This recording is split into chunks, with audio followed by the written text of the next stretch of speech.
কাছে এবং দূরে বসে যারা আমাকে দেখছেন অথবা শুনছেন প্রত্যেককে শুভেচ্ছা। আজকের এই ভিডিওটিতে আমি সংখ্যাগুরু এবং সংখ্যালঘু সংক্রান্ত কিছু আলোচনা করব এবং আমি আশা করি এটি আমি বস্তুনিষ্ঠ করার চেষ্টা করব যতটা আমার পক্ষে সম্ভব এবং লজিক্যালি যতটা আমার পক্ষে সম্ভব। আই নো আমি যারা বুদ্ধিভিত্তিক অনেক চর্চা করেন তাদের মতো হয়তো লজিক দিতে পারবো না, কিন্তু আমার সিম্পল একটা লজিক হচ্ছে সংখ্যাগুরু আর সংখ্যালঘু হিসেব যদি করি আমরা আমাদের দেশে, তাহলে এটা আমাদের জন্য একটা ভুল সিদ্ধান্ত হবে। কেন হবে? আমি হংকংয়ে থাকি, এখানে মেজরিটি চাইনিজ পপুলেশন, আর বাংলাদেশি হিসাবে আমি এখানে সংখ্যালঘু মাইনরিটি।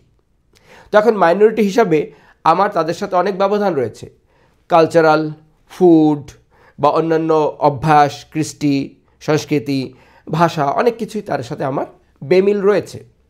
বাট স্টিল আমি আমার অধিকারটি চাই ভালোভাবে বাঁচার জন্য। আমি যদি আমার এই অধিকারটি মাইনরিটি হয়ে এখানে চাইতে পারি, তাহলে আমার দেশে যারা মাইনরিটি আছে তারাও সুন্দরভাবে, তাদের সাথে আমার পার্থক্য থাকতে পারে। সংখ্যাগরিষ্ঠ মুসলিম বাংলাদেশে, কিন্তু যারা বুদ্ধিস্ট রয়েছেন, খ্রিস্টান রয়েছেন, হিন্দু রয়েছেন বা আদিবাসী রয়েছেন, যারাই রয়েছেন তাদের সাথে বেমিল থাকবে, মিল থাকবে না, সেটাই স্বাভাবিক। তারাও আশা করতে পারেন যে তাদের সাথে ভেদভাব না করে সঠিকভাবে সমানতার ভিত্তিতে তাদের সাথে ব্যবহার করা হোক। এটা অত্যন্ত জরুরি। এটা না হলে কিন্তু আমরা যদি বিদেশে এসে আমাদের মানবাধিকারের দোহাই দিই এবং মাইনরিটি হিসাবে আমাদের প্রাপ্য সুযোগ সুবিধা এবং সমানতার কামনা করি, সেটা হবে একটি হিপোক্রাসি। কারণ আপনি আমি বাংলাদেশ থেকে যখনই পৃথিবীর অন্য একটি দেশে চলে যাই, আমাদের ব্যবসা বাণিজ্য, জীবিকা বা চাকরি, অনেক ক্ষেত্রেই বা ট্যুর, আমাদেরকে পৃথিবীর বিভিন্ন দেশে যেতে হয়, আমরা যাচ্ছি এবং প্লেনে যখন বাংলাদেশের আকাশ সীমাটা সেরে দিচ্ছি, অন্য দেশে পৌঁছাচ্ছি, আমরা মাইনরিটি হয়ে যাচ্ছি। কিন্তু মাইনরিটি হওয়া মানেই কিন্তু সব অধিকার কিন্তু তার চলে যাওয়া নয়। একটা মানুষের যে বেসিক অধিকার, সেটা কিন্তু পৃথিবীর সব জায়গাতেই থাকে। তো আমরাও যখন যাব মাইনরিটি হয়ে যাব, কিন্তু আমরা কি চাইবো যে আমার সাথে কেউ ভেদভাব করুক?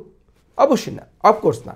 তো আমরা চাইবো যে আমাদের দেশে এই জিনিসগুলি চিরতরে উঠে যাক। যতদিন পর্যন্ত আমরা এটা না উঠাতে পারবো বা আমরা এই ব্যাপারে একদম একমত হতে না পারবো যে না, নির্বিশেষে আমরা সবাই সমান। এখন যোগ্যতা অনুসারে কেউ উপরে যাবে, কেউ নিচে যাবে, সেটা আলাদা ব্যাপার, কিন্তু জেনারেলি ভেদভাব করা হবে না। সেটা ধর্ম হোক, বর্ণ হোক, লিঙ্গ হোক, ভাষা হোক, অন্য যে কোনোভাবেই হোক, আমরা কারোর সাথে বৈষম্য করব না। দুষ্টের দমন এবং শিষ্টের পালন হবে রাষ্ট্রের কাজ। এভাবেই আমরা এগিয়ে যাব। আমাদের তরুণ শ্রেণীকে এইভাবে চিন্তা করতে হবে যে আমরা অনেকেই স্বপ্ন দেখি ইউরোপ আমেরিকাতে যাওয়ার জন্য, কিন্তু সেই মুহূর্তে থেকেই আমরা কিন্তু মাইনরিটি হয়ে যাব। তো আমরা যেটা আশা করব, সেখানে গিয়ে মানবতার শেল্টার চাইব, অথবা মানবাধিকারগুলি আমরা চাইব, অথবা আমরা ভেদভাববিহীন একটা সমতা চাইব, সেই জিনিসটি কিন্তু আমাদের তাদেরকে দিতে হবে। এর কোনো ব্যত্যয় কিন্তু নেই। আমার মনে হয় আমার এই ছোট্ট মেসেজটি আপনাদের একটু ভাবা উচিত। ধন্যবাদ সকলকে। কারণ বিদেশে লং টাইম থাকার ফলে আমরা কিন্তু আসলে জিনিসটা বুঝি। আমরা কিন্তু বুঝি যারা সংখ্যাগুরু এবং বাংলাদেশে আছেন তারা অতটা উপলব্ধি করতে পারবেন না। যদি আপনারাও কিছুদিন বিদেশ করেন বা বিদেশে থাকেন, তাহলে আপনারা বুঝতে পারবেন যে এই বিষয়টি অত্যন্ত গুরুত্বপূর্ণ, সেন্সিটিভ এবং ইমোশনালও বটে। একটা মানুষ যখন এই জিনিসটা মনে করে যে আমাকে দেখার কেউ নেই বা মানসিকভাবে কমজোর হয়ে যায়, তার চাইতে নিদারুণ জিনিস আর কিছু নেই। আর একটা দেশের মানুষ, যেমন আমি হংকংয়ে দাঁড়িয়ে বলতে পারি কোনো একটা চাইনিজের সাধ্য নাই যে আমার অধিকার এতটুকু বাঁকা করে। এই কথাটা এই ল্যান্ডে দাঁড়িয়ে আইন এবং শৃঙ্খলার উপরে সম্পূর্ণ শ্রদ্ধা রেখে আমি যখন বলতে পারছি, তার মানে এখানে সাম্য রয়েছে, এখানে সমতা রয়েছে।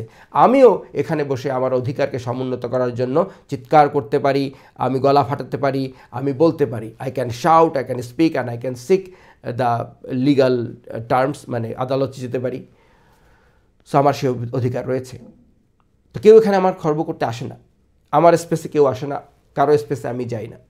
আমাদের দেশে আমরা এই জিনিসটাই কায়েম করতে চাই। ধন্যবাদ সকলকে। আরেকটি ভিডিওতে দেখা হবে এবং let's think positive and in a different way, right? আরেকজনের জুতায় পা রেখে ভাবি না কেমন লাগে। ধন্যবাদ।